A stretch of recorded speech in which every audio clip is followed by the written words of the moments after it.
Today we are going to study about the racemose type of inflorescence. Last class we have seen the introduction about inflorescence and the differences between racemose type and cymose type we have seen. Today we will see the racemose type of inflorescence in detail. In the racemose type of inflorescence, the inflorescence axis contain apical bud at the top, which grows continuously and produces numerous flowers on either side of the inflorescence axis.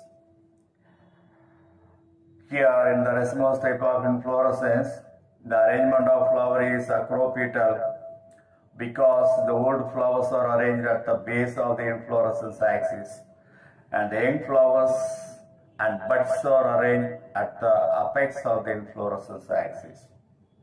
Here the opening of the flower is centripetal because the old flowers which are situated at the bottom of the inflorescence axis will open first and the tip of the inflorescence axis having very young flowers and bud will flower later, will open later. So such a type of opening of the flower is called centripetal. Racemose type is classified into three types based on the growth pattern of the inflorescence axis.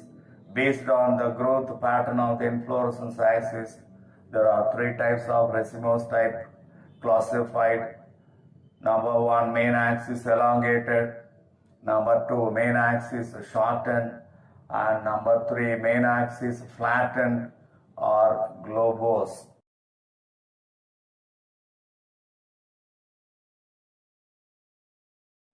First, we'll see the main axis elongated. The main axis here, the inflorescence axis is very much elongated.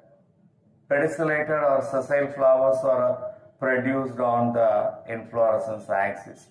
Pedicellated flowers are flowers with pedicel. Sessile flowers are flowers without pedicel. So that is the things. The main axis elongated is further classified into number one, simple raceme, number two, spike inflorescence, number three, spikelet inflorescence, number four, catkin inflorescence, number five, spadix inflorescence, number six, panicle inflorescence. These are all the 6 types of racemose inflorescence and main axis elongated. The first one is simple raceme. In the simple raceme, the inflorescence axis is unbranched and that produces pedicellated flowers on either side of the inflorescence axis in the acropetal fashion.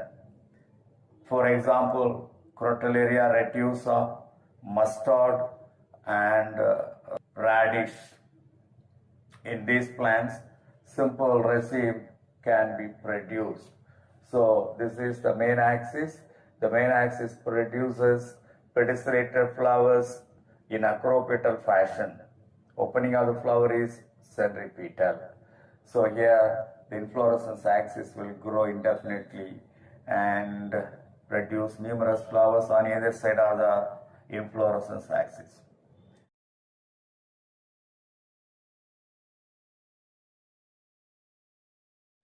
Second, a spike inflorescence. Here also the main axis of the inflorescence is unbranched and that produces sessile flowers. Between simple raceme and spike inflorescence, only one difference. In the simple raceme, pedicellated flowers are produced on the inflorescence axis in the acropetal fashion, but in simple spike inflorescence, on the unbranched inflorescence axis, sessile flowers are produced in the acropetal fashion. Opening of the flower is centripetal. For example, in the case of Acheronthus stachita, in these plants, spike type of inflorescence can be produced.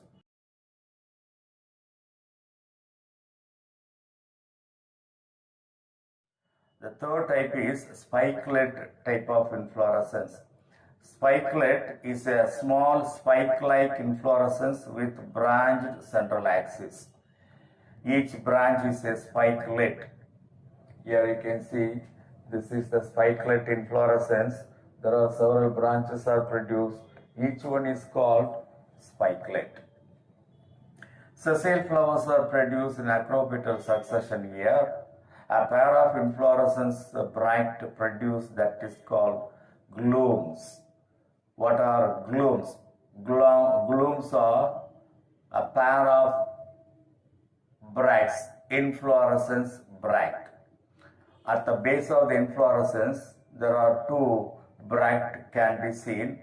Those bracts produced in the spikelet inflorescence called glumes. Bract of each sessile flower. In the inflorescence, each flower is also having a bract. Flowers, the bract of each sessile flower is called lemma in spikelet inflorescence. Bracteoles of each sessile flower, that is called pallia. In the flowers of spikelet inflorescence, tepals are reduced to scaly leaves. Those scaly leaves are called lauricoles. Each flower has a stamen and pistil only. In paddy, in the case of wheat, in barley, in sorghum, spikelet inflorescence are produced.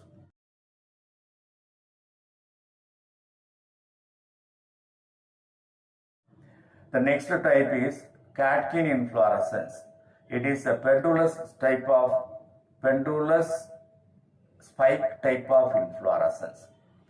It's having long and drooping inflorescence axis with unisexual or bisexual flowers.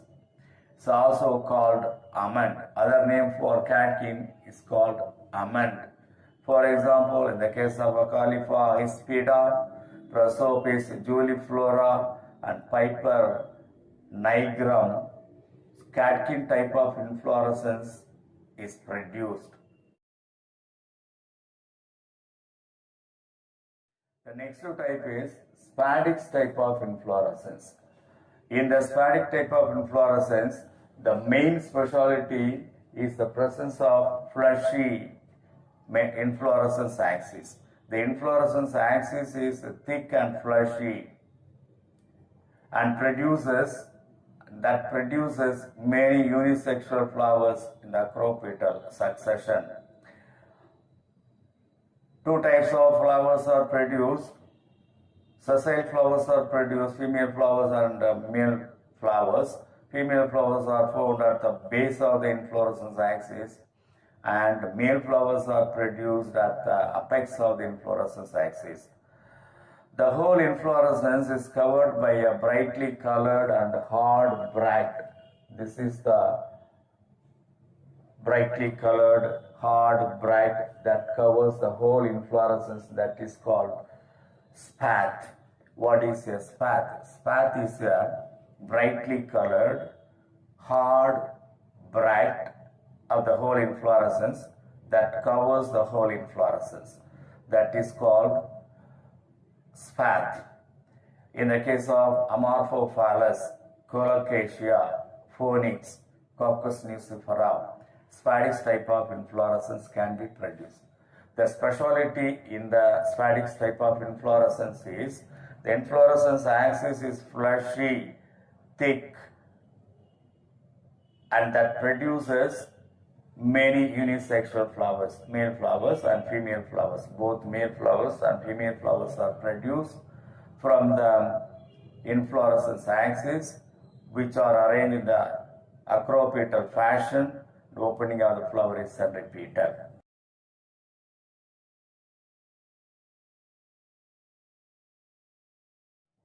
The next type is, the last type in racemose type of inflorescence is panicle.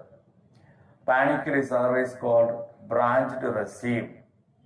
Branched raceme is called panicle. Several racemes, several simple racemes are produced one at the same inflorescence axis that is the panicle inflorescence. It's otherwise called compound raceme because it's a combination of several simple raceme, and it's otherwise called raceme of raceme. This is the panicle inflorescence.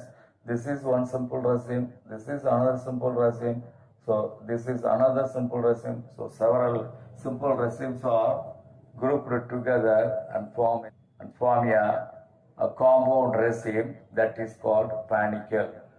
It's otherwise called raceme of raceme. In the case of racinus, the panicle inflorescence can be seen.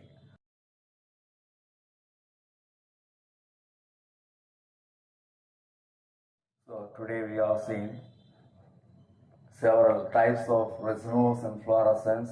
What is racemose type of inflorescence? What are the special characteristic feature of racemose type?